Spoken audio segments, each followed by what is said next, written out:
नमस्कार, आप देख रहे हैं राष्ट्र प्रथम और मैं हूं आपके साथ में शोभित पाठक। बात विपक्ष की कार्यक्रम में आप सभी लोगों का बहुत बहुत स्वागत है। इस कार्यक्रम का मुख्य उद्देश्य देश में गुमनाम हो रहे विपक्ष के मुद्दों को उठाना है। हालांकि हम वर्तमान सरकार के द्वारा अच्छे कामों का भी जिक्र करेंगे और इस कार्यक्रम में हम समय समय पर कुछ मेहमानों को भी शामिल करते रहेंगे।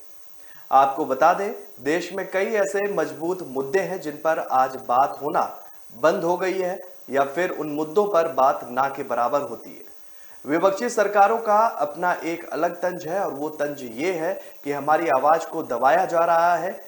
अब ऐसे में सवाल ये उठता है, क्या वास्तव में उनकी आवाज को दबाया जा रहा है? ये भी एक बड़ा सवाल है। अब ऐसे में वर्तमान सरकारों की हम बात करें तो सरकारों की तरफ से साफ किया जाता है कि समस्या कोई भी हो, हम उस समस्या को दूर करने के लिए भरकस प्रयास करते हैं या कर रहे हैं, जिससे उस समस्या को दूर किया जा सके। फिलहाल काफी कुछ है बात करने को लेकर, तो आज हम शुरुआत करेंगे अपने कार्यक्रम में विपक्ष की बात में महाराष्ट्र की राजनीति के बारे में, क्योंकि महाराष्ट्र की राजनीति के बारे में जिक्र करना इसलिए जरूरी हो जाता है क्योंकि लगातार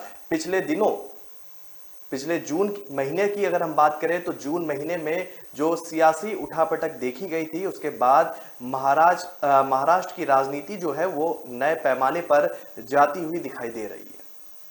जिस तरीके से उद्धव ठाकरे के करीबी माने जाते थे एकनाथ शिंदे, उनका जिस तरीके से उनके पार्टी में कद था, उस कद ने जो है उद्धव ठाकरे की सियासी जमीन को ही खींच लिया। हर एक पहलू पर इस कार्यक्रम में हम उनके कद से लेकर और उनके मुख्यमंत्री पद तक के बारे में विस्तार से बात करेंगे। आपको बता दें कि महाराष्ट्र में सियासी बगावत की कहानी में एकनाथ शिंदे के रोल का जिक्र किया जाए और करना भी होगा, क्योंकि लगातार जिस तरीके से राजनीतिक उठापटक हमारे सामने आई थी, उसके बाद महाराष्ट्र की राजनीति में उद्धव ठाकरे के हाथ से मुख्यमंत्री पद की कमान चली गई। बगावत की कहानी में एकनाथ शिंदे के रोल का जिक्र करना भी जरूरी है। उन्होंने इस वक्त अपना ये रुख अख्तियार किया हो, मगर इसकी स्क्रिप्ट जानकारों का कहना है कि 2019 में ही लिख दी गई थी। आपको पूरी कहानी शुरुआत से समझाते हैं, क्योंकि एकनाथ शिंदे को अभी से पहले तक सिर्फ महाराष्ट्र की जनता जानती थी, लेकिन अब पूरे देश में उनके फैसलों पर बहस हो रही है। हो भी क्यों ना, राजनीतिक दिग्गजों का कहना है कि एकनाथ शिंदे ने उद्धव ठाकरे के नीचे से उनकी सियासी जमीन को खींच लिया है। उनकी ऐतिहासिक यात्रा के बारे में भी हम ले चलते हैं आपको, और शुरुआत करेंगे 2019 की, जब महाराष्ट्र में विधानसभा चुनाव हुए। सत्ता की स्वाद चखने के लालच में शिवसेना ने भाजपा से गठबंधन तोड़ लिया और सरकार बनने और गिरने का दौर चल रहा था। इस दौरान फडणवीस ने शपथ तो ले ली थी। शरद पवार के भतीजे अजीत पवार भी उस समय सरकार में उप मुख्यमंत्री बन गए थे, लेकिन कुछ घंटों बाद ही वक्त की सुई बदल गई और सरकार गिर गई। ये दौर वो समय है जिसपे उद्धव सरकार ने भाजपा से समर्थन, जो उनकी तय समय सीमा हुई थी कि 2.5 साल आप कार्यकाल करेंगे, 2.5 साल भारतीय जनता पार्टी का कार्यकर्ता कोई भी जो पार्टी तय करेगी वो कुर्सी, महाराष्ट्र की कुर्सी को संभालेगा और महाराष्ट्र की जिम्मेदारी को अपने हाथ में लेकर कार्यकाल चलाएगा। चुनाव भाजपा के साथ आकर ही लड़ा था शिवसेना ने, लेकिन चुनाव के नतीजे जब सामने आए तो इसके बाद एक नया गतिरोध सामने आया। उस गतिरोध में उद्धव ठाकरे से बात नहीं बनी भारतीय जनता पार्टी की और उन्होंने अपना समर्थन जो है वापस ले लिया। शिवसेना, कांग्रेस और एनसीपी के इस बीच करार भी हो गया और इस करार के बाद फैसला हुआ कि मुख्यमंत्री शिवसेना का ही बनेगा। एकनाथ शिंदे के बारे में कहा जाता है कि वो ठाकरे परिवार के बाहर सबसे मजबूत ताकतवर शिव सैनिक थे और उनके दिल का एक दर्द दबा ही रह गया जो अब जाकर बाहर आया है, ऐसा भी रणनीतिकार मानते हैं। अगर उद्धव ठाकरे मुख्यमंत्री बनने के लिए राजी नहीं हुए होते तो शायद एकनाथ शिंदे आज उसी कुर्सी पर होते, यह भी रणनीतिकारों का मानना है। लगभग 59 साल के शिंदे महाराष्ट्र सरकार में नगर विकास मंत्री भी रहे और उनकी इमेज एक कट्टर और वफादार शिव सैनिक की रही। कुछ साल पहले तक अगर किसी शिव सैनिक को पार्टी में अपनी बात रखनी होती थी तो सबसे पहले शिव सैनिक एकनाथ शिंदे की ओर देखते थे, तब वो अपनी बात रखते थे। मतलब उनकी आज्ञा लेनी जरूरी हो जाती थी बात को आगे पहुंचाने के लिए। मतलब मुख्यमंत्री उद्धव ठाकरे के तक जाने के लिए, बात रखने के लिए उनकी सहमति जरूरी होती थी। यहां तक वो वफादार जो है शिव सैनिक के एक शिव सैनिक थे। 2019 से शुरू हुई बगावत की कहानी। रणनीतिकार ये भी कहते हैं कि जब ये तय हो गया था कि शिवसेना का ही कोई चेहरा मुख्यमंत्री पद की शपथ लेगा, तो महाराष्ट्र में इस तरह के पोस्टर शहर शहर गांव गांव नजर आने लगे थे कि मुख्यमंत्री के नाम पर सिर्फ और सिर्फ एकनाथ शिंदे का नाम उछाला जा रहा था। जब उद्धव सरकार शपथ लेने वाली थी और उसमें मुख्यमंत्री के तौर पर उद्धव ठाकरे जो है वो शपथ लेने वाले थे महाराष्ट्र के मुखिया के तौर पर, तो एक पोस्टर वार भी हमने देखा था। और उस दौरान महाराष्ट्र की सीमा से जुड़े हुए जो गांव थे उसमें एक पोस्टर वार के मतलब शिवसेना के वफादार और कद्दावर नेता जो एकनाथ शिंदे थे उनके पोस्टर नजर आए। और उस पोस्टर में ये मैसेज देने की कोशिश की गई थी कि लोग चाहते हैं कि उद्धव ठाकरे नहीं, एकनाथ शिंदे जो है इस कमान को संभाले। यहां तक पोस्टर वार हम लोगों ने देखा था, क्योंकि उद्धव ठाकरे ने सामना में लिखा था। सामना उनका प्रमुख जो है अखबार पत्र है। सामना का जिक्र में वो कई राष्ट्रीय मुद्दे भी उठाते रहते हैं, पार्टी के अंदरूनी जो हालात है उसको लेकर भी जिक्र करते रहते हैं और लगातार जो है कटाक्ष भी करते हैं। तो उद्धव ठाकरे ने सामना में लिखा था कि एक शिव सैनिक ही महाराष्ट्र का मुख्यमंत्री बनेगा, लेकिन इसके आगे विधायक दल की कोई भी बैठक होती तो फिर जो परिणाम है वो दूसरा हो जाता। विधायकों से कोई सवाल जवाब होता तो भी परिणाम दूसरा होता। मातोश्री से शिव सैनिक के लिए एक चिट्ठी बाहर आई जिसमें उद्धव ठाकरे का नाम लिखा था। ये बात उस दौर की है जब मुख्यमंत्री पद को लेकर उठापटक की स्थिति देखी गई थी जो है शिवसेना के अंदर। मातोश्री ये वही स्थान है जहां बाला साहब ठाकरे का ये निजी स्थान है और जहां से वो राजनीति को जो है महाराष्ट्र में सुचारू रूप से चलाते थे। वहां से एक चिट्ठी बाहर निकल कर आती है और उस चिट्ठी में मुख्यमंत्री के नाम का जिक्र के लिए जो होता है उद्धव ठाकरे का नाम लिखा हुआ होता है। वहां से भी गतिरोध बनता हुआ दिखाई देता है। इसके बाद इस नाम पर किसी के ना कहने की हिम्मत नहीं हुई, क्योंकि उद्धव ठाकरे जो है बाला साहब के जो है बड़े लड़के हैं। तो ये जब नाम सार्वजनिक रूप से रखा जाता है तो कोई भी विधायक दल का नेता या विधायक, मजबूत विधायक या वफादार ईमानदार शिव सैनिक उस पर ना नहीं कह पाता। वो कहता है कि नहीं, जो चिट्ठी में नाम लिखा है हमारी उस पर सहमति है। उद्धव ठाकरे के सीएम बनने के बाद एकनाथ शिंदे की मुख्यमंत्री बनने की चाहत जो है वो आसमान से पाताल में चली गई थी। मतलब जो वो इच्छा रखते थे कि कभी ना कभी जो शिवसेना है उन पर भरोसा जताएगी और उन्हें मुख्यमंत्री की कुर्सी पर काबिज करेगी, वो उस नाम के आने के बाद वो धरातल में चली जाती है, वो इच्छा दब जाती है। संजय राउत के बढ़ते कद से पार्टी में किनारे होते जा रहे थे शिंदे।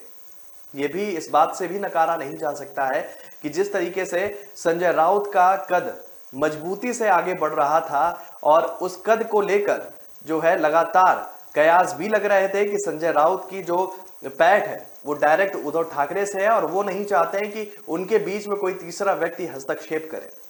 एक संजय राउत से जुड़ा हुआ भाषण भी है। मैं चाहूंगा कि वो संजय राउत का बयान जो है वो आप तक पहुंचे कि किस तरीके से जब कुर्सी का चुनाव नहीं हुआ था तो उनका ये बयान जो है सुर्खियों में आया था। मैं चाहूंगा कि दर्शकों तक वो बयान पहुंचे संजय राउत का। कि मुख्यमंत्री कौन बनेगा, मैंने कहा शिवसेना का बनेगा। आप कल कहेंगे सेक्रेटरी कौन बनेगी, मंत्री का पीए कौन बनेगा, ये क्या सवाल है क्या? सिर्फ मुख्यमंत्री कौन बनेगा इस पर सवाल है कि क्या उद्धव ठाकरे? मैंने इतना ही कहा मुख्यमंत्री शिवसेना का बनेगा। और मैं इतना ही कहता हूँ पूरी महाराष्ट्र की जनता की इच्छा है और लाखों शिवसैनिकों की भावना है कि उद्धव ठाकरे साहब मुख्यमंत्री बने और हमें विश्वास है वो हमारी भावना की आदर करें। तो संजय राउत का कहना था कि जो भी होगा वो सर्वसम्मत से होगा। और जिस तरीके से शिवसेना में संजय राउत का कद बढ़ रहा था, एकनाथ शिंदे जो है उस कद जो अपना उनका कद था मजबूत वफादार सैनिक का, कद्दावर नेता के तौर पर वो कद धीरे धीरे कम होता हुआ चला जा रहा था। मुख्यमंत्री की चाह भी थी, लेकिन वो जो है वो चाह दब गई जब उद्धव ठाकरे का नाम आया। इधर संजय राउत ने पूरा जो है अपनी नजदीकियां उद्धव ठाकरे के करीबी लाके खड़ी कर दी और वहां से ही वो कोई भी निर्णय होते थे, वो एक उनकी जो संजय राउत की भूमिका बनी वो एक मुखर वक्ता के रूप में देखी गई महाराष्ट्र के अंदर। मुख्यमंत्री पद की शपथ के बाद से वो उन्हें कुछ भी कहना होता था वो पार्टी लाइन से हटकर भी जाकर बयान दे देते थे। सामना के माध्यम से भी वो कई बार उन्होंने अपने ही सिर्फ सैनिकों पर भी जो है कटाक्ष कर दिया और कई बार उन्होंने सामना पत्र के जरिए या प्रेस कॉन्फ्रेंस के द्वारा या लाइव आकर कई बार उन्होंने अपने घटनाक्रमों का जिक्र किया जिसमें शिवसेना को क्षति उठानी पड़ी। तो ये दौर भी देखा जब संजय राउत ने जिस तरीके से शिवसेना के दूसरे वफादार सैनिक की भूमिका में अपने आप को स्थापित कर लिया था और उस दौरान एकनाथ शिंदे जो है उनका दायरा धीरे धीरे करके कम होने लगा था शिवसेना के अंदर। एकनाथ शिंदे को पार्टी के अहम फैसलों से दूर भी रखा गया और हाल ही में हुए थे राज्यसभा और एमएलसी चुनाव में भी कोई जिम्मेदारी उन्हें नहीं मिली। तमाम विरोधाभासों और महत्वाकांक्षाओं के बावजूद एकनाथ शिंदे और उद्धव साथ साथ चलते रहे। अरमान तो दबे रह गए लेकिन साथ साथ वो दोनों चलते गए और इसकी वजह सिर्फ ये थी कि शिंदे सही समय का इंतजार कर रहे थे और राज्यसभा एमएलसी चुनाव में जैसे ही क्रॉस वोटिंग हुई एकनाथ शिंदे को मौका मिल गया और उन्हें पता चल गया कि वो अकेले शिवसेना से नाराज नहीं है, ऐसे कई विधायक हैं जो शिवसेना से नाराज हैं और वो जिक्र क्रॉस वोटिंग में दिखा। उद्धव ठाकरे के पार्टी संभालने के बाद यह सबसे बड़ी बगावत थी और एकनाथ शिंदे ने हथियार डालने से इनकार कर दिया था। उन्होंने जो वो नाराज गुट था वो उसका समर्थन करते हुए देखे गए। उन्होंने भीतरी पैठ को बढ़ाया, उन नेताओं को उन विधायकों को अपने पक्ष में लाने की कोशिश करने लगे कि आप जिस भीतरघात का शिकार है उसी भीतरघात का जहर मैं भी पी रहा हूं, उसी भीतरघात का शिकार मैं भी हूं। और उन्होंने हथियार न डालने का उन्हें सुझाव दिया और वो अंदर से एक खेमे को मजबूत करने लगे और ये कह दिया कि हम बाला साहब के सच्चे शिव सैनिक हैं और बाला साहब ने हमें हिंदुत्व सिखाया है, हम सत्ता के लिए कभी भी धोखा नहीं देंगे। ये तब का जिक्र है जब क्रॉस वोटिंग हुई थी और ये एकनाथ शिंदे का बयान था जिन्होंने जो क्रॉस वोटिंग जिन विधायकों ने की थी उनको लेकर ये बयान ने सुर्खियां भी बटोरी थी कि जो हो गया वो हो गया, हम बाला साहब के सच्चे शिव सैनिक है, हमें जो है इन सब चीजों से दूर रहना चाहिए, हमें पार्टी की विचारधाराओं को आगे बढ़ाना चाहिए। बाला साहब के विचारों और धर्मवीर आनंद साहब ने भी हमें धोखा देना नहीं सिखाया, इस बात का भी उन्होंने जिक्र किया था। एकनाथ शिंदे के फैसले के बाद महाराष्ट्र की राजनीति में नया आकार आ गया और जब तक महाराष्ट्र में बीजेपी और शिवसेना की मुट्ठी भर सरकार थी तब एकनाथ शिंदे का कद कैबिनेट में भी ऊंचा था और पार्टी में भी था, लेकिन महाविकास अघाड़ी सरकार बनने के बाद पद और सियासी कद दोनों बहुत छोटा हो गया। आपको बता दें एकनाथ शिंदे साल 1980 में शिवसेना से शाखा प्रमुख के तौर पर जुड़े थे और शिंदे ठाणे के खोपरी 5 पखाड़ी सीट से 4 बार विधायक भी चुने गए थे। लंबा उनका कद है, लंबी ऐतिहासिक यात्रा है जिसके द्वारा वो धीरे धीरे करके आगे बढ़े रहे और आज जिस मुकाम पर वो पहुंच गए हैं वो मुख्यमंत्री बतौर बन गए हैं, लेकिन एक गद्दार का भी टैग उनके ऊपर लग गया है। महाराष्ट्र सदन में विपक्ष के नेता भी रहे हैं और कैबिनेट का पद जब उन्हें मिला था तो उन्होंने बखूबी उस पद पर कामकाज संभाला था और लोगों को जागरूक करने का भी काम किया था शिवसेना के प्रति। शिंदे को उद्धव ठाकरे सरकार में मंत्री तो बना दिया गया, लेकिन वो उस अरमान को नहीं भुला पाए जो उन्होंने पाले हुए रखा था। मतलब वो मंत्री तो बन गए, उद्धव ठाकरे सरकार ने उन्हें मंत्री पद का तो जिम्मा सौंप दिया, लेकिन वो चाहते थे कि वो कहीं ना कहीं वो पार्टी की विचारधारा को आगे बढ़ाएंगे और उनके अंदर ये एकनाथ शिंदे समझते थे कि वो गट्स हैं जो वो मुख्यमंत्री पद पर पहुंच सकते थे, लेकिन वो पद उन्हें नहीं मिला। उस पद पर बैठाया गया उद्धव ठाकरे को और एकनाथ शिंदे को मंत्री बना दिया गया, मंत्री पद दिया गया। यहाँ पे भी वो जो है उनके अरमानों को दबा दिया गया। सीएम पोस्ट मुंह के करीब आकर फिसल गया था, इसका उन्हें मलाल था और पिछले 2 साल से हमेशा उनकी नाराजगी की खबरें भी निकलकर सामने आती रही थी। जब से क्रॉस वोटिंग हुई, जब उद्धव ठाकरे के नाम का जिक्र हुआ और जब उन्हें मंत्री पद को दिया भी गया, तब भी उनकी नाराजगी जो है वो पार्टी के ज्यादातर फैसलों से खुश नहीं होते थे। उन्हें लगता था कि महाविकास अघाड़ी सरकार है, कांग्रेस ने ज्यादातर मंत्रालयों को अपने नाम ले लिया है और उनकी बात की जो मजबूती है, उनकी बात की जो गहनता है, जो उनकी पार्टी का जो के एजेंडे को उनकी बात छूती हुई निकलती थी, वो पार्टी के तक वो बात अपनी नहीं रख पा रहे थे। एकनाथ शिंदे किसी मौके की ताक में भी थे और उन्हें विधानसभा परिषद चुनाव में ये मौका मिल गया था, ऐसा भी रणनीतिकार मानते हैं। शिवसेना के कुछ विधायकों ने क्रॉस वोटिंग की और पार्टी एक सीट पर हार गई। शिंदे के इस खेल को शिवसेना समझ भी नहीं पाई थी और वो 20 से ज्यादा विधायकों के साथ मुंबई से सूरत चले गए थे। अब देखना यह था कि एकनाथ शिंदे का अगला कदम क्या होता था।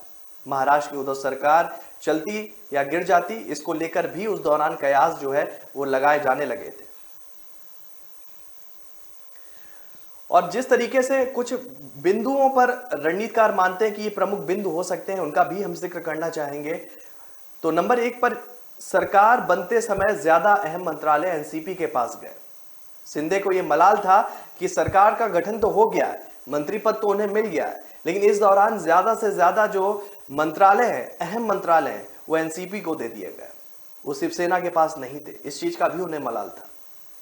शिवसेना के नेताओं को फंड नहीं मिल रहा था, ऐसा भी बातें जो है वो निकलकर सामने आई थी कि शिवसेना को मजबूत फंड नहीं मिल रहा है जिससे वो किए हुए वादों को पूरा कर पाए या मजबूती से सरकार चला पाए।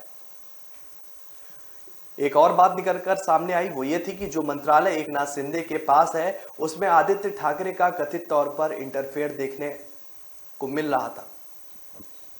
आदित्य ठाकरे का भी जिक्र करना चाहूंगा, क्योंकि आदित्य ठाकरे जो है उनको जिस तरीके से वो उत्तराधिकारी माने जा रहे थे कि वो शिवसेना के उत्तराधिकारी हैं, और उनको लेकर जो तरह तरह की बातचीत समय समय पर सामने आती रही, उनका भी हस्तक्षेप जो है वो कहीं ना कहीं मंत्रालयों के माध्यम से होने लगा और उत्तराधिकारी के तौर पर वो पहचान रख रहे थे, क्योंकि पिता जो थे, बाबा की पार्टी थी उनकी, बाला साहब ठाकरे की, पिता जो है मुख्यमंत्री, तो इस वजह से आदित्य ठाकरे का भी जो कद शिवसेना में बहुत मजबूती से बढ़ता जा रहा था, वो भी एकनाथ शिंदे को कहीं ना कहीं खल रहा था, जिसे वो दरकिनार करते हुए आगे बढ़ रहे थे।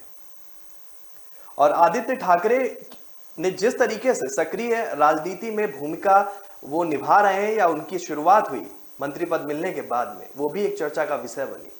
लगातार जिस तरीके से एक नवयुवक अपने जोश के साथ में अपने पिता के साथ कदम से कदम मिलाकर चलता हुआ दिखाई दे रहा था, तो कहीं ना कहीं ये एक मैसेज जाने लगा कि उद्धव ठाकरे के बाद जो है मुख्यमंत्री पद की कुर्सी जो है वो आदित्य ठाकरे को ही मिलेगी।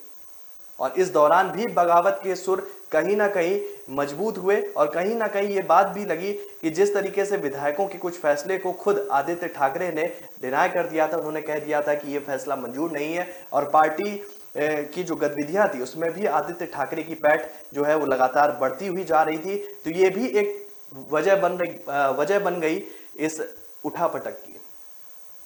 आदित्य को बड़ा करने के लिए शिंदे को कथित तौर से दरकिनार किया जाने लगा था और उनके विभाग सचिवों और आईएएस अधिकारियों ने सीएमओ कंसर्न के साथ किसी भी फाइल पर हस्ताक्षर नहीं करने को कहा था। मतलब आदित्य ठाकरे ने कहा था कि जब तक यदि कोई भी मंत्री व्यक्ति का ओहदे का व्यक्ति अगर किसी भी चीज में फाइल या लेके आए तो मेरी सहमति एक बार होनी जरूरी हो जाती, मैं एक बार उसे क्रॉस चेक करना चाहूंगा कि ये काम सही है, ये पार्टी के हित में है या नहीं। ये भी जो बात है शिंदे को वो खल रही थी, क्योंकि आदित्य ठाकरे का अगर अनुभव की बात करें या उनके जीवन की बात करें तो एकनाथ शिंदे और आदित्य ठाकरे में जमीन आसमान का अंतर है।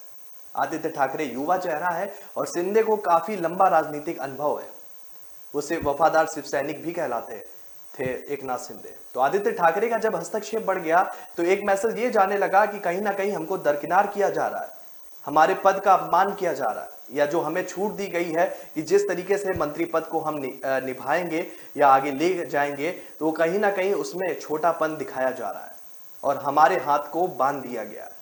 अब शिव सैनिक तो हैं हम, शिवसेना के वफादारी का टैग तो हमको मिला हुआ है, लेकिन हमारे साथ अब अन्याय हो रहा है। अब ये पार्टी जो है ये परिवारवाद की ओर बढ़ती हुई दिख रही है। ये भी एक मैसेज जाने लगा इस दौरान। सूत्रों ने दावा किया था कि एकनाथ शिंदे जिस मंत्रालय के मुखिया थे उसमें सीएम उद्धव ठाकरे के बेटे आदित्य ठाकरे का दखल बढ़ गया था, जिसका मैंने जिक्र किया अभी। और एकनाथ शिंदे महाराष्ट्र सरकार में नगर विकास मंत्री थे उस पद के दौरान। हालांकि ये बात उन्होंने प्रमुखता से नहीं रखी थी, लेकिन सूत्रों का ये कहना था क्योंकि जब मतभेद होता है तो उसके जो परिणाम होते हैं वो अलग होते हैं, और जब मनभेद होता है तो उसके भी दूरगामी परिणाम देखे जाते हैं।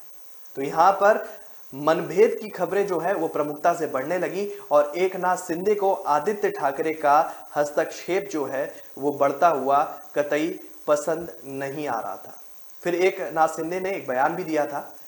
महाराष्ट्र के मुख्यमंत्री एकनाथ शिंदे ने कहा था कि अगर शिवसेना नेतृत्व के खिलाफ उनके विद्रोह के दौरान कुछ गड़बड़ हो जाती तो वह और अन्य बागी विधायक शहीद हो गए होते। यदि उन्होंने जिस तरह से विद्रोह किया था, ये बात अभी की है, उस दौरान अगर उनके विरोध करने के स्वर में या जिस तरीके में कोई ना कोई गड़बड़ हो जाती तो जो हमारे खेमे से जुड़े हुए विधायक थे, मतलब कि जो एकनाथ शिंदे गुट से जुड़े हुए विधायक थे, वो आज शहीद हो जाते। मतलब कि वो जिस उम्मीद से शिवसेना को छोड़कर, मतलब उद्धव गुट को छोड़कर हमारे गुट में शामिल हुए थे, वो आज उनका कद जो है वो पार्टी के अंदर निराधार हो जाता अगर मैं कुछ गलत निर्णय ले लेता। शिंदे मुख्यमंत्री बनने के बाद उन्होंने पश्चिम महाराष्ट्र में सतारा जिले में अपने पैतृक गांव डारे के दौरान इस बयान को दिया था। शिंदे ने जून में शिवसेना नीति महाविकास अघाड़ी सरकार के खिलाफ अपने विद्रोह के घटनाक्रम को याद भी किया था और कहा था कि उन्हें खुद की चिंता नहीं थी, लेकिन पता था कि उनके ऊपर 50 विधायकों की जिम्मेदारी है। उन्होंने कहा कि आखिरी क्षण तक सभी बस यही चाहते थे कि कुछ भी गलत नहीं हो, अगर कुछ भी गड़बड़ हो जाती तो हम शहीद हो जाते। तो यहां तक वो बात का जिक्र करते हैं जिस तरीके से उन्होंने बगावत की और जिस तरीके का पिछला घटनाक्रम आपको मैंने बताया कि लगातार एक के बाद एक जिस तरीके से संजय राउत की नजदीकियां उद्धव ठाकरे से बढ़ती हुई देखी गई। फिर इसके बाद जो है आदित्य ठाकरे के बीच में जो है मतभेद की खबरें सामने आई कि किस तरीके से वो विधायकों को के कामकाज के तरीके पर नजर रख रहे हैं और गहनता से जांच करते हैं। जब वो यस कर देते हैं तभी फाइल आगे बढ़ती है। तो ये भी एक विद्रोह की तरफ इशारा कर रही थी। एकनाथ शिंदे का एक बयान का भी जिक्र करना चाहेंगे। हम चाहेंगे पहले दर्शकों तक एकनाथ शिंदे का वो बयान पहुंचे जिसमें वो पार्टी के ऊपर काफी कुछ कहते हुए देखे जा रहे हैं।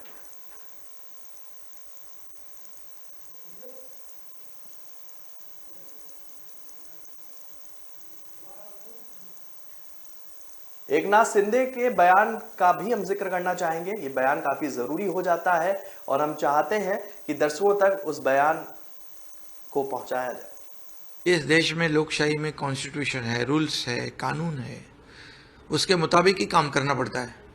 और आज हमारे पास मेजॉरिटी है, जितनी 2/3 लगती है उससे ज़्यादा है। और इसलिए जो निर्णय हम लोगों ने लिया है वो बिल्कुल लीगल है, वैलिड है और स्पीकर ने भी हमें रिकग्नाइज किया है। और लड़ाई जो कानून की लड़ाई जो सुप्रीम कोर्ट में है उसके बारे में भी जब लोग हमारे खिलाफ कोर्ट में गए थे उनको भी कोर्ट ने डांटा है, फटकारा है। तो निश्चित रूप से हम लोग कोई भी गैर कानूनी काम किया नहीं है और जिन्होंने किया है उनके खिलाफ कोर्ट निर्णय लेगा। आपको बता दें कि बीते जून महीने में एकनाथ शिंदे ने शिवसेना से बगावत की थी और बीजेपी के साथ मिलकर सरकार बना ली थी। इससे पूर्व वह करीब 50 बागी विधायकों के साथ असम के गुवाहाटी में ठहरे हुए थे और बाड़ेबंदी के लिए उन्होंने असम को चुना था क्योंकि असम जो है बीजेपी का इस समय गढ़ है और वहां पर हेमंत विश्व शर्मा जो है वो सरकार को चला रहे हैं। तो उन्होंने अपनी सहूलियत के हिसाब से गुवाहाटी को चुना था जहां पर विधायकों को उन्होंने महाराष्ट्र से लाकर रखा गया था। करीब 40 दिन बाद सीएम शिंदे ने अपने मंत्रिमंडल का विस्तार भी किया अभी कुछ दिनों पहले और जिसमें 18 नए मंत्रियों ने भी शपथ ली। तो लगातार जिस तरीके से वो बढ़ रहे हैं आगे, वो अपने आप में भी एक नया जो है राजनीति में जन्म देने वाला कहा जा सकता है युग आ रहा है। जिस तरीके से उन्होंने एक सरकार को, बनती हुई सरकार को जिस तरीके से बीजेपी के साथ मिलकर उन्होंने उस सरकार को जो है मुख्यमंत्री पद की कुर्सी उस सरकार के हाथों से छीन ली और खुद उस परिवार के जो उनका चुनाव चिन्ह था धनुष तीर और जो उनके पार्टी का नाम था शिव सैनिक और शिवसेना, तो उसको भी अब खींचने की तैयारी में शिंदे गुट लगा हुआ है। एक बयान और है शिंदे का, एकनाथ शिंदे का, वो भी हम चाहते हैं कि वो आप तक पहुंचे। सरकार किसके साथ हमें गठित करने की आवश्यकता थी? जो जनता ने हमें सपोर्ट किया था, समर्थन दिया था कि शिवसेना भारतीय जनता पार्टी का सरकार स्थापन होगा। लेकिन क्या हुआ? जो लोगों को भी मतलब विश्वास भी नहीं हो रहा था कि कांग्रेस और राष्ट्रवादी जिनके साथ हम लड़े पिछले कई साल, उनके साथ हम सरकार बनाएंगे। अभी किसी ने कहा कि बाला साहेब ठाकरे जी ने कहा था कि कांग्रेस राष्ट्रवादी हमारे शत्रु है और हमारे वो दुश्मन है, उनके साथ कभी मिलाप करने का समय आएगा तो मैं मेरी पार्टी का काम बंद करूंगा। ये सही बात है। तो ये पार्टी जो है किसी प्राइवेट लिमिटेड कंपनी नहीं है। ये बाला साहेब ठाकरे जी के विचार को हम तुम्हारे साथ हैं जो ले जाने का काम हम लोग कर रहे हैं। अरे आप लोग जब हमारे पार्टी के पदाधिकारी कार्यकर्ता को नौकर समझोगे तो नहीं कोई बर्दाश्त करेगा, क्योंकि खून पसीना बहा के ये बाला साहेब ठाकरे जी के साथ कई हमारे वरिष्ठ नेता, हजारों लाखों कार्यकर्ता उन्होंने बलिदान दिया है, दिन रात मेहनत करके शिवसेना को आगे बढ़ाया है। तो आप लोगों को ये कहने का अधिकार नहीं, ये हमारी जागीर है, ये प्राइवेट लिमिटेड कंपनी नहीं है, ये बाला साहेब ठाकरे जी का विचार आगे ले जाने वाले हम लोग हैं। आदरणीय प्रधानमंत्री जी ने भी कहा और अमित शाह साहब ने भी कहा, अगर हम बिहार में ये जो अपने नीतीश कुमार जी की जगह कम आने के बावजूद, उनके विधायक कम चुनकर आने के बावजूद हम लोगों ने उनको शब्द दिया था, हमने कमिटमेंट की थी, हम उनको पूरा कर दिया। हमारे महाराष्ट्र में 106 विधायक है, आपके 50 है, फिर भी हमने आपको मुख्यमंत्री पद देने का निर्णय लिया। अगर हम वादा करते तो ये महाराष्ट्र एक राज्य, हमारे पास तो पूरा देश है, तो हम क्यों न करते? तो वो कई बार इस बात को साझा करते हुए सार्वजनिक मंच से देखे गए कि वो यही कहते हैं कि हम असली शिवसेना है, हम ही सच्चे शिव सैनिक हैं और हम ही बाला साहब के वो सिपाही हैं जो लगातार भगवा झंडे को हाथ में लेते हुए महाराष्ट्र की गलियों तक पहुंचते हैं और जनताओं की समस्याओं को दूर करने की बात करते हैं।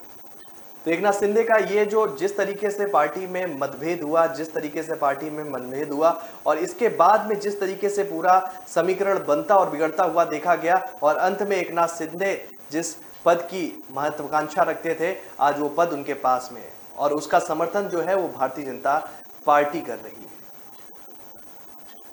ऐसे में आदित्य ठाकरे का जिक्र इस बार फिर से करना जरूरी हो जाता है, क्योंकि मुख्यमंत्री एकनाथ शिंदे गुट के विधायकों के इस्तीफा देने और चुनाव का सामना करने की चुनौती वो कई बार भी सार्वजनिक मंचों से कर चुके हैं।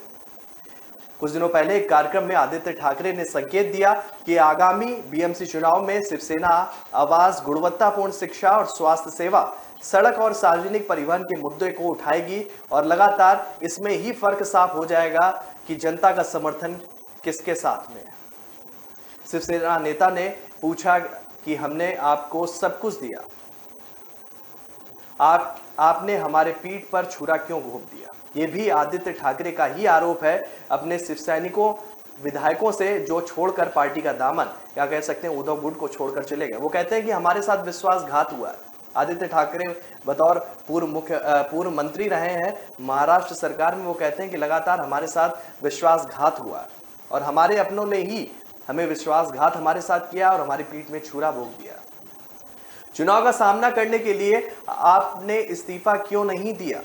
अगर आप सच्चे शिव सैनिक हैं और सच में वफादार सिपाही हैं, अगर आपको लगता है कि जनता हमारे साथ नहीं थी या हमारे काम से जनता खुश नहीं थी, तो आपने इस्तीफा देना था और फिर से चुनाव होते और फिर नतीजा साफ हो जाता कि कौन सच्चा शिव सैनिक है, कौन असली शिवसेना है और कौन नकली शिवसेना है।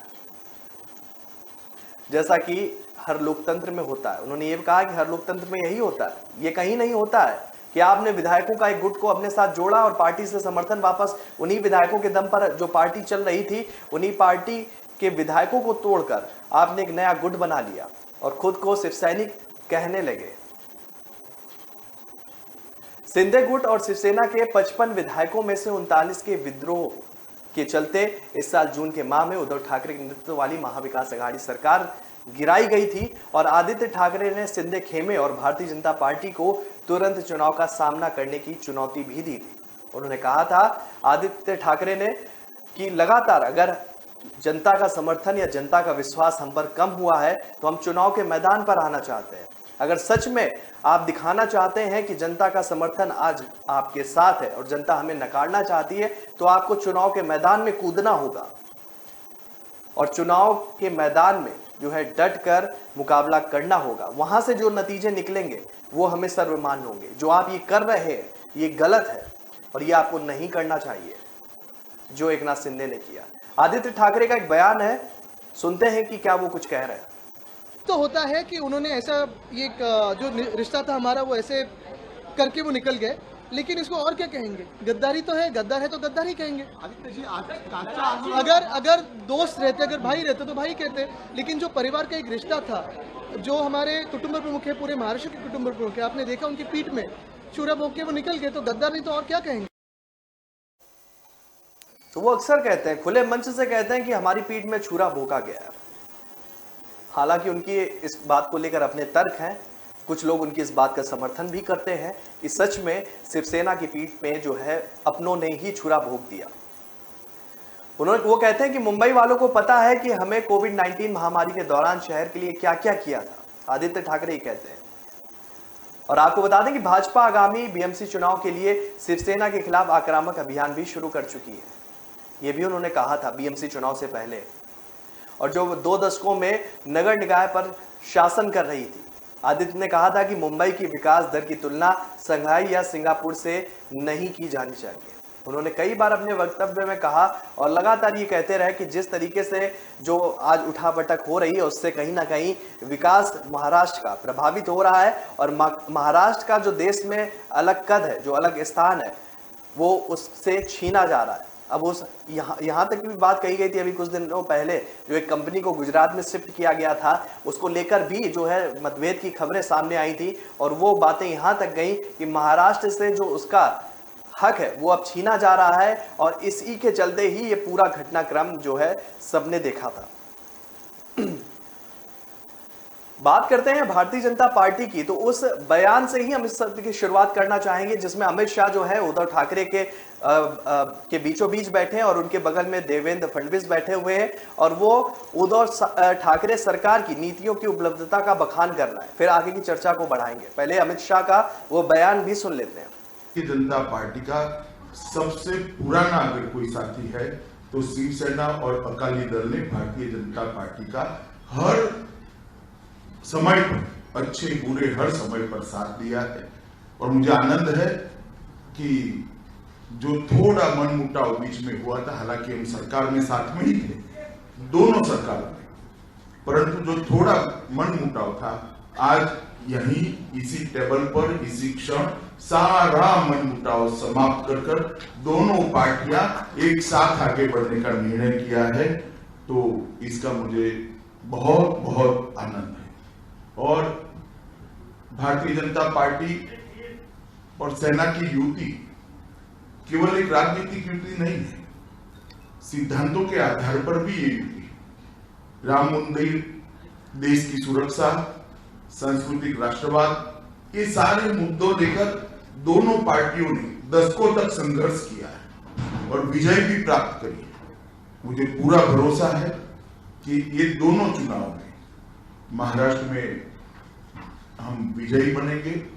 जहां तक महाराष्ट्र का सवाल है, कुछ दिन पहले मैंने पुणे में एक आंकड़ा कहा था, मैं रिपीट करना चाहता हूं, सेना भाजपा युति मिनिमम 45 सीट से ये विजय लोकसभा के अंदर प्राप्त करेगी, 48 में से 45 सीट। अगर ये दोनों पक्ष आज एक साथ में आए हैं तो आंकड़ा अपने आप सीट।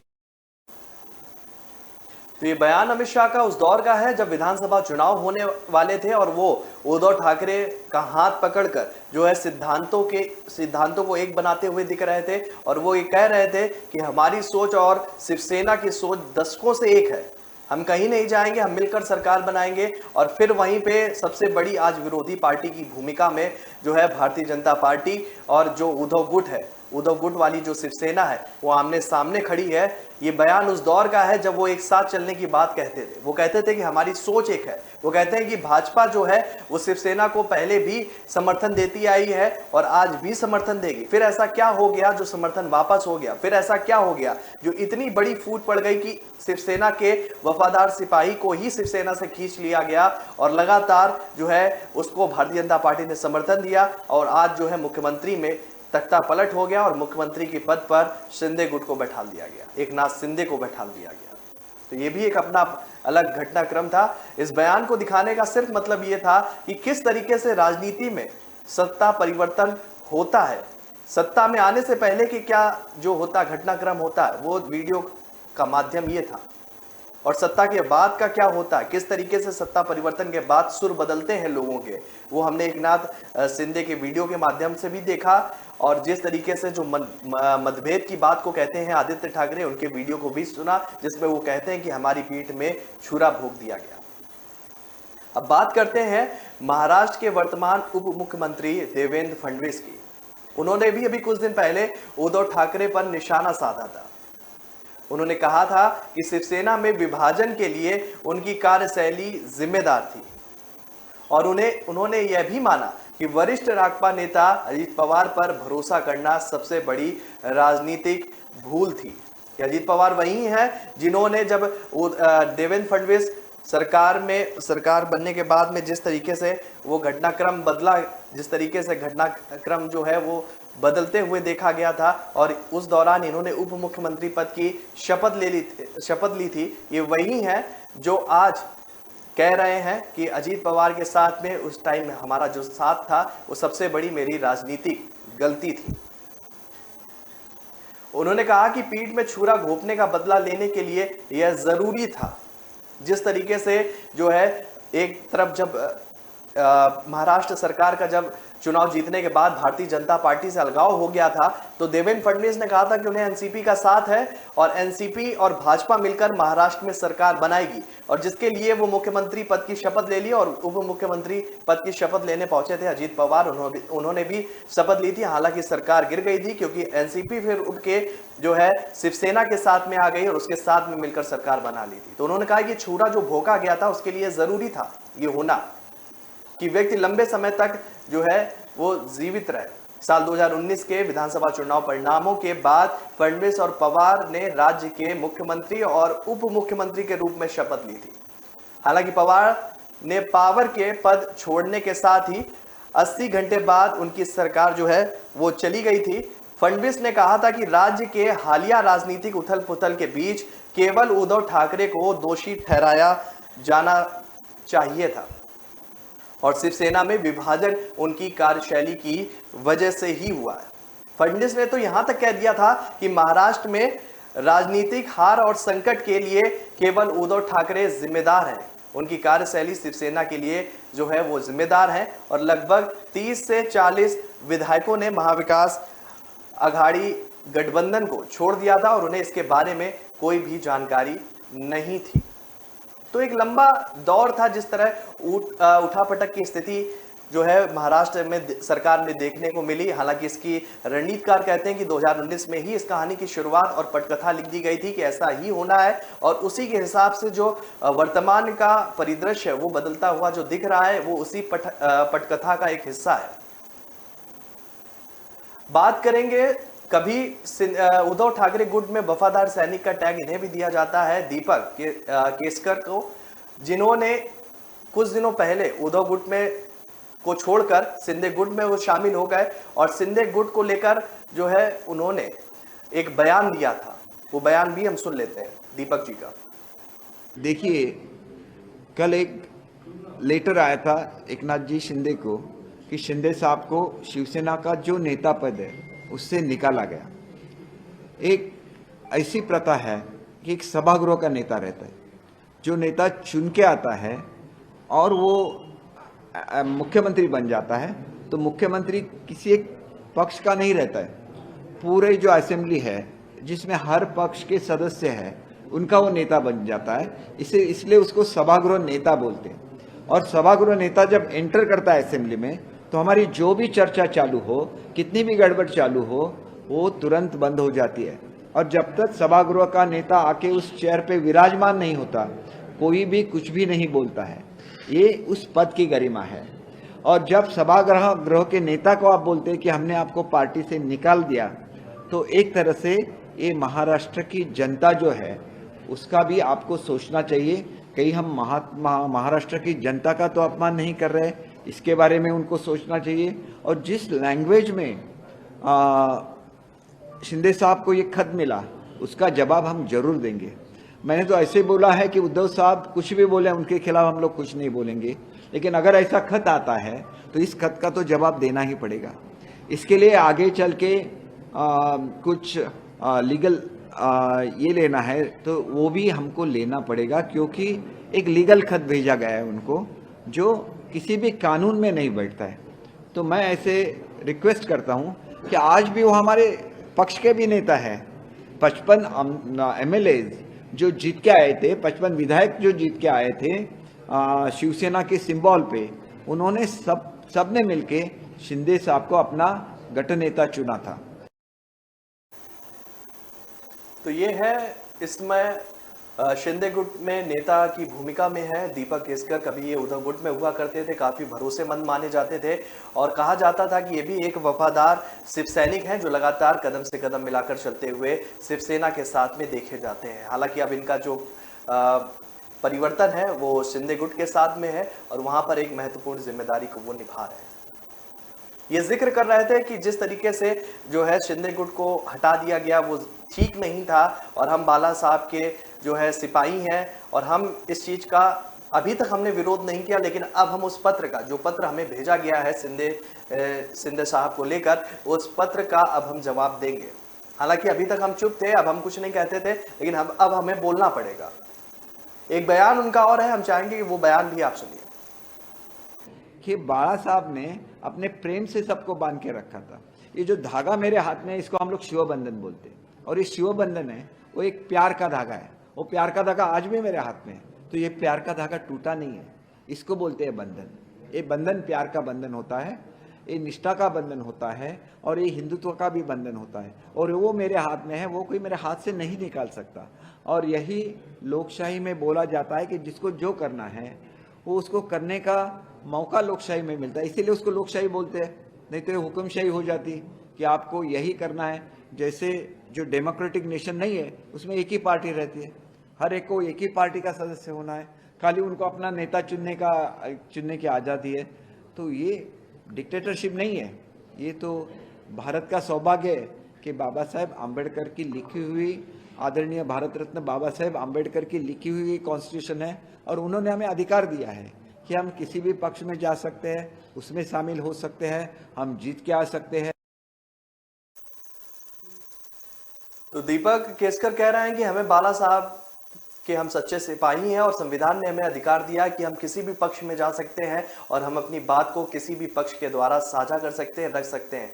तो पक्ष की बात तब कर रहे हैं जब ये अलगाववाद हो गया है, जब ये आपसी फूट हो गई है, जब सत्ता परिवर्तन हो गया है। और जिस तरीके से आज भी जो है ये सुप्रीम कोर्ट में भी नाम को लेकर भी चल रही थी उठापटक। हालांकि सुप्रीम कोर्ट ने आदेश दिया कि इलेक्शन कमीशन इसका जिक्र करे कि असली शिवसेना कौन है। तो कुछ ही दिन में और भी स्थिति साफ हो जाएगी और विपक्ष की तौर पर कह सकते हैं बात इसलिए इस मुद्दे पर करना जरूरी हो जाती है क्योंकि लगातार जिस तरीके से दीपक केसकर कह रहे हैं कि हम कभी हुआ, आज भी हम, हमारे हाथ में जो वो एक धागा दिखा रहे हैं वो ये कह रहे हैं कि आज भी हम बाला साहब के सच्चे सिपाही हैं और असल में जो हम जिस रास्ते पर चल रहे हैं वो बाला साहब की असली शिवसेना है।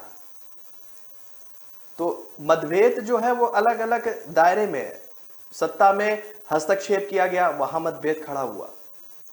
बाला साहब की बनाई हुई, उनके खून पसीने से सींची हुई शिवसेना को जो है वो भी कभी नहीं चाहते होंगे कि कभी इस तरह का जो कभी भविष्य में शिवसेना को लेकर उठापटक की स्थिति होगी। और आज जो है शिवसेना वो दो गुट में पूरी तरीके से बढ़ चुकी है और वो दो गुट जो है वो आपस में ही टकरा रहे हैं। वो चाहे वो जो शिवसेना का निशान है धनुष और तीर उसको लेकर, चाहे वो शिवसेना का नाम हो उसको लेकर, चाहे वो शिवसेना की विचारधारा हो उसको लेकर, क्योंकि अब एक दूसरे पर आरोप ये भी लग रहा है कि आप हमारी विचारधारा को आपने हमसे छीन लिया। आप जो एजेंडा चला रहे हैं ये उद्धव गुट का तंज है, वो बीजेपी से मिला हुआ एजेंडा चला रहा है। बीजेपी की विचारधारा जो है वो परिवर्तित हो चुकी है वर्तमान परिदृश्य को देखते हुए। लेकिन जो हमसे जो कृत किया है आप लोगों ने, हमसे जो हमारी पार्टी का अस्तित्व छीना है, ये भी जो है ये सही नहीं है और इसको लेकर भी उद्धव सरकार लगातार आज भी मोर्चा खोले हुए है। और इसका जीवंत उदाहरण अभी 5 अक्टूबर को हमने देखा दशहरा रैली में। जिस तरीके से जब दशहरा रैली को लेकर अनुमति मिली कि उद्धव गुट जो है अपने तय निर्धारित स्थान है वहां पर दशहरा रैली कर सकता है, तो उसको लेकर भी मतभेद सामने आया। और महाराष्ट्र में उस जगह पर जहां वो दो जगह, एक जहां पर उद्धव गुट की दशहरा रैली होनी थी और जहां पर शिंदे गुट की दशहरा रैली होनी थी, वहां पर बहुत भारी संख्या में पुलिस बल को तैनात किया गया था कि कोई भी अनहोनी ना हो जाए, किसी भी तरीके की कोई भी मतभेद ना हो जाए और किसी भी तरह का कोई भी संघर्ष ना हो जाए, क्योंकि आवेश दोनों पार्टियों में इस समय चरम पर चल रहा है। और ऐसे में कार्यकर्ता कहीं ना कहीं आपा ना खोलें और वही शिव सैनिक आपस में भिड़ ना जाए और जिससे एक बड़े टकराव की स्थिति भी उत्पन्न हो जाए। अब ऐसे में हम जिक्र करना चाहेंगे उद्धव ठाकरे का, क्योंकि काफी अहम हो जाता है इस शख्सियत के बारे में भी बात करने के लिए, क्योंकि लगातार जिस तरीके से वो शिवसेना को चला रहे थे और मजबूती से चलाने की बात वो कहते हैं कि हम कर रहे थे, वहां पर इस कद के बारे में जो है बात करना जरूरी हो जाता है, क्योंकि इस कद के इर्द गिर्द ही पूरा मामला ये घूम रहा था और इस कद की वजह से ही जो है इतनी उठापटक महाराष्ट्र में देखने को मिली।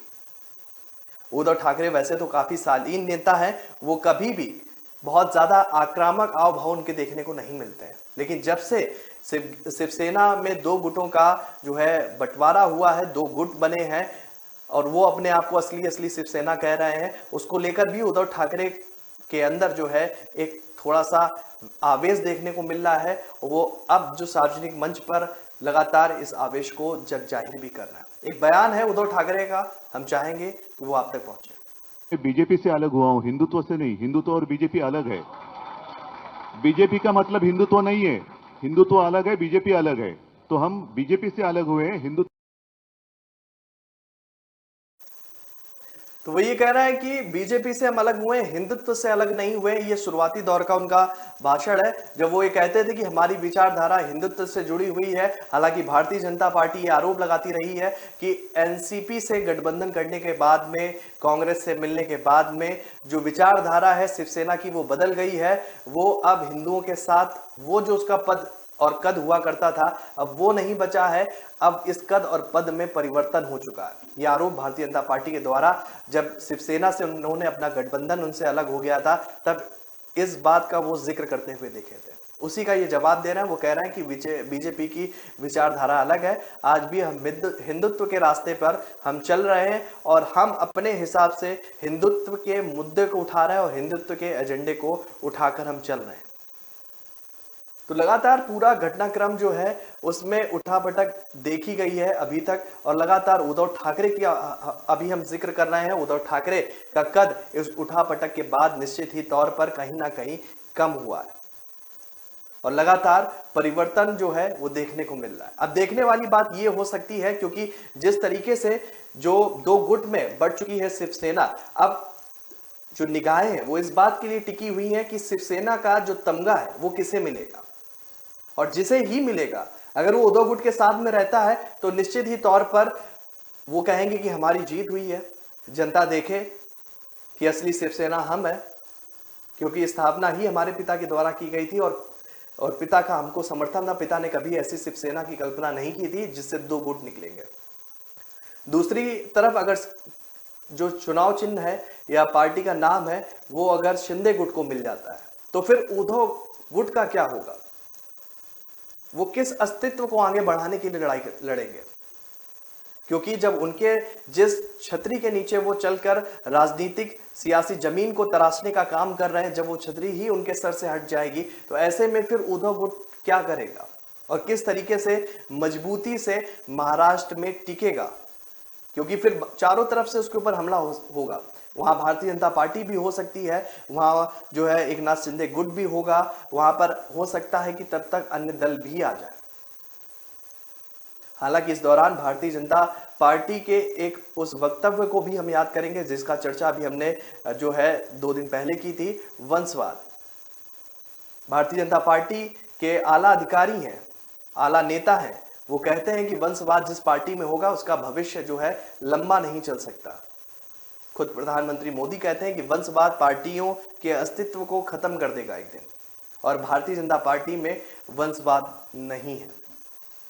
तो वंशवाद की अगर बात करते हैं तो ऐसे कई पार्टियां हैं। उत्तर प्रदेश की सरकार की भी बात करेंगे, समाजवादी पार्टी की भी अगर बात कर लेते हैं, महाराष्ट्र की हम राजनीति से जुड़ी हुई बात कर रहे हैं तो महाराष्ट्र की राजनीति में भी जो है एक पैतृक क्रम जो है वो चलता हुआ दिख रहा है। और इसके बाद कांग्रेस भी उस क्रम से, उस तंज से, उस जो उन्होंने उस बात को वो कहते हैं कि वंशवाद से युक्त पार्टियां हैं, उससे कहीं ना कहीं अछूती नहीं रही।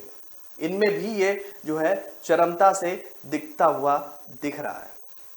तो ऐसे में अगर वंशवाद से जुड़ा हुआ ये गुट, ये धड़ा, अगर शिंदे गुट और उद्धव गुट आपस में टकराव इनमें होती रही और कहीं गलती से या वैचारिक मतभेद के चलते अगर उद्धव गुट से शिंदे गुट 21 साबित हो जाता है, फिर उद्धव गुट का क्या होगा, ये भी सवाल जो है वो चर्चा में बना रह रहा है।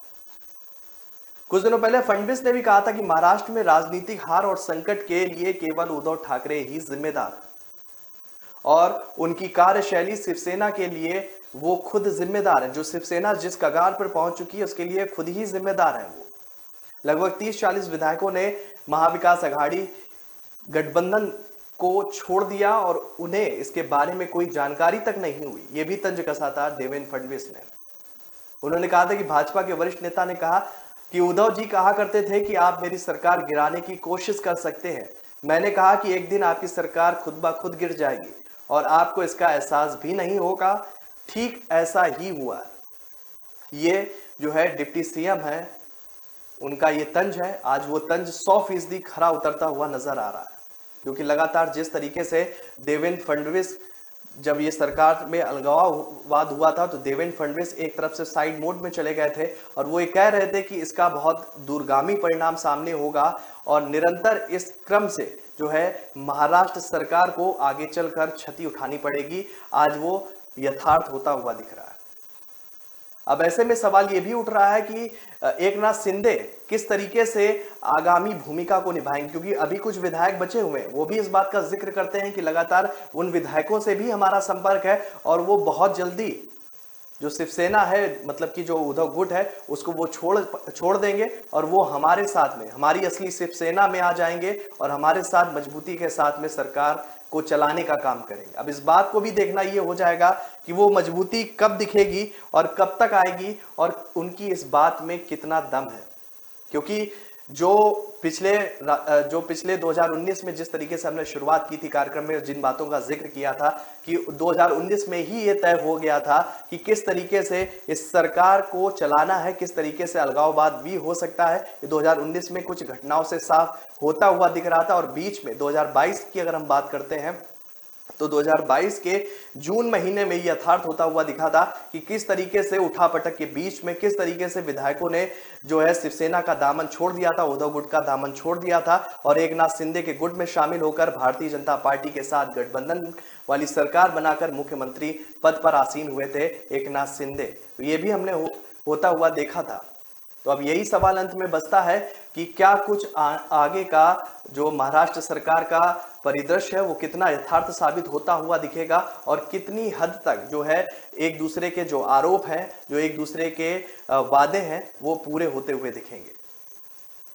तो आज फिलहाल हमारे इस कार्यक्रम में और इस खास प्रोग्राम में इतना ही। हम कल फिर हाजिर होंगे अपने इस खास प्रोग्राम के साथ और फिर एक नए मुद्दे को लेकर विपक्ष की बात कार्यक्रम के माध्यम से उन मुद्दों से जुड़े हुए हर पहलुओं को आपके समक्ष रखेंगे। तो फिलहाल मुझे दीजिए इजाजत, तब तक के लिए नमस्कार।